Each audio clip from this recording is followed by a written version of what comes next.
લક્ષ્ય એટલે શું? જ્યાં પહોંચવાનું છે તે કેન્દ્ર. કેન્દ્ર આપણે ક્યાં પહોંચવાનું છે? કૈવલધામ. કૈવલધામનું કેન્દ્ર ક્યાં છે ખબર છે? સમગ્ર બ્રહ્માંડની નાભી એ કૈવલ ગુરુનું કેન્દ્ર છે. કેવલ કર્તાનું.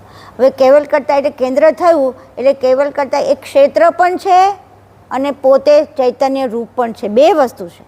કેન્દ્ર છે એક દેશી છે. કેવલ કર્તા કેવા છે? એક દેશી છે. એટલે એ ત્યાં જે છે ત્યાંથી આખું સંચાલન આખા સૃષ્ટિનું કરી રહ્યા છે.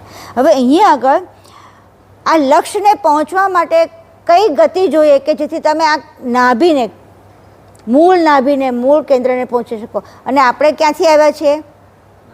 નાભીમાંથી. નાભીથી નાભી જોડવાની છે.